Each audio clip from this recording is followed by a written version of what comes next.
नागपुर हिंसा को लेकर शिवसेना उद्धव गुट के नेता आदित्य ठाकरे ने बड़ा दावा किया है। उन्होंने कहा है कि नागपुर हिंसा के पीछे फडणवीस सरकार से ही कोई नेता शामिल है। आदित्य का दावा है कि फडणवीस की सरकार में सब ठीक नहीं चल रहा, इसलिए सीएम देवेंद्र फडणवीस की छवि खराब करने की कोशिश की गई है।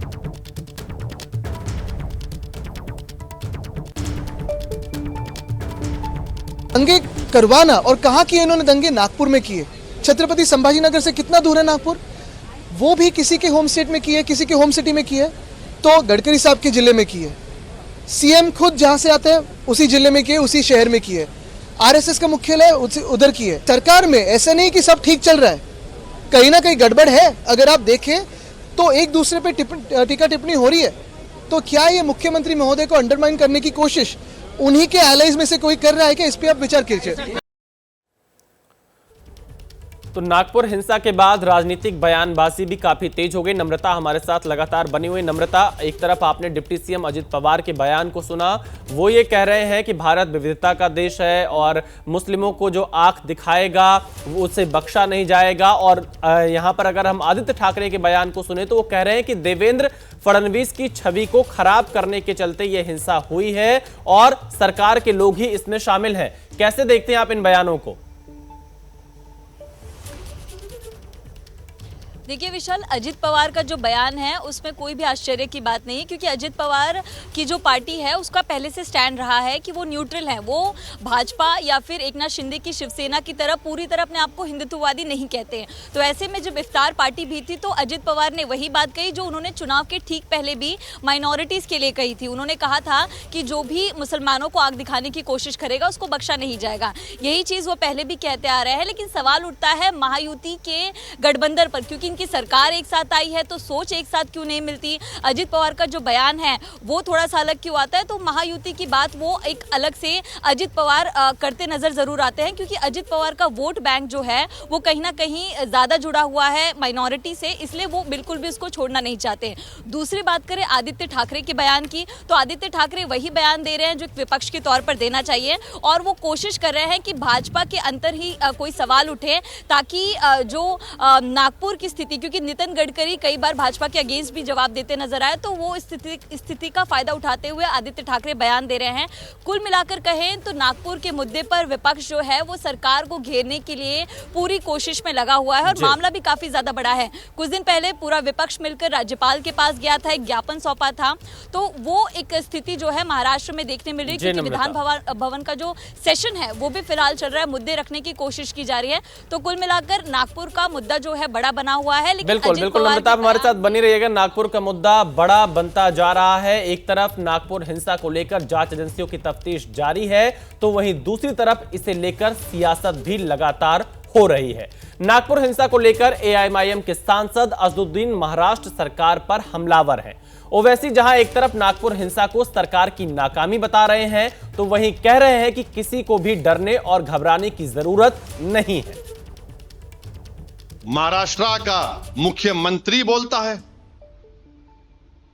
इस तरह का बयान उसके वजीर देते हैं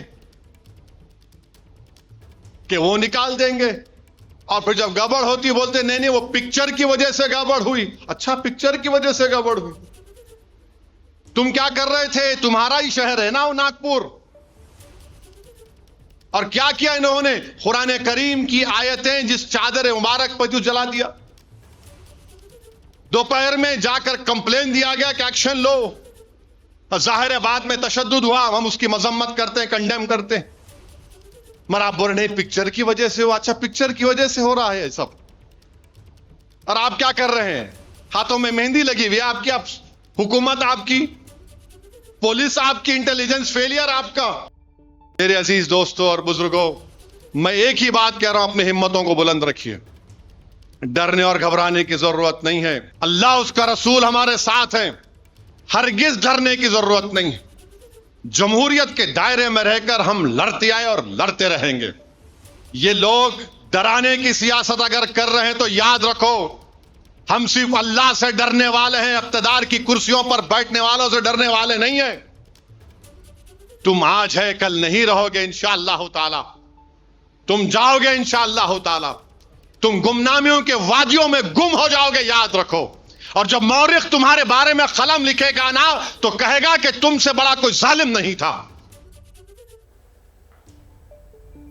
जहां नागपुर हिंसा को लेकर एक तरफ सियासत जारी है तो वहीं दूसरी तरफ नागपुर हिंसा को लेकर पुलिस अलग अलग जांच और एजेंसियां जो जुटी हुई हैं वो इस पूरी तफ्तीश में लगी हुई हैं। नागपुर हिंसा में एक और बड़ी गिरफ्तारी हुई है।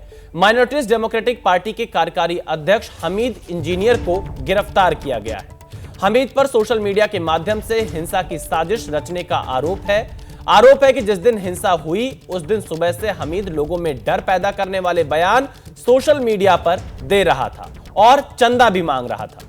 हिंसा में गिरफ्तार फहीम खान भी हमीद इंजीनियर की माइनॉरिटी डेमोक्रेटिक पार्टी का ही सदस्य है। तो एक के बाद एक कई बड़े खुलासे यहां पर होते जा रहे हैं। नागपुर हिंसा में जब माइनॉरिटी डेमोक्रेटिक पार्टी के फहीम खान का नाम सामने आया तो हमने पार्टी के कार्यकारी अध्यक्ष हामिद इंजीनियर से बातचीत की। उस वक्त हामिद इंजीनियर फहीम खान का बचाव कर रहा था और अब हामिद खुद जांच एजेंसियों की रडार पर है। सबसे पहले आपकी प्रतिक्रिया कि आपके एक नेता पर बहुत गंभीर आरोप लगे हैं। नागपुर जो शांत शहर रहने वाला है, शांत शहर में आग लगी, आग लगाने का मास्टरमाइंड आपका कार्यकर्ता, आपका नेता। बिल्कुल झूठ। फहीम खान बिल्कुल नहीं झूठ, ये सरासर गलत है। ये टोटली रॉन्ग है। फहीम खान ने कुछ भी नहीं किया। वजह यह है फहीम खान को टारगेट किया जा रहा है क्योंकि फहीम खान ने इसके पहले अल्पसंख्यक आयोग के अध्यक्ष प्यारे खान, जो गडकरी का बच्चों का ऑटो ड्राइवर था और आज वो ताजाबाद ट्रस्ट का अध्यक्ष भी है, इसने दंगा भड़काने का काम किया था 6 महीने पहले, लेकिन उसको रोका गया। नागपुर को दंगा होने नहीं दिया गया। फहीम खान ने उसके लिए पुलिस में कंप्लेंट करी प्यारे खान की कि ये दंगा भड़का रहा है, आप इसके ऊपर में कार्रवाई करें। इसने ये फोटो दिया और फोटो नबी करीम सल्लल्लाहु अलैहि वसल्लम की नहीं दी जा सकती। पुतले के पास क्या करने गए? जहां पर में ये प्रकरण हुआ उसी वक्त वो लोग भी पहुंचे और उन्होंने कहा इनके ऊपर FIR दर्ज करो। पुलिस जो आयतें लिखी हुई है वो नहीं लिखना चाह रही थी, इसलिए उन्होंने वहां पर में एहतजाज किया कि भाई आप सही FIR दर्ज करिए ना, हमें कोई आपत्ति नहीं कि वो अगर औरंगजेब का विरोध।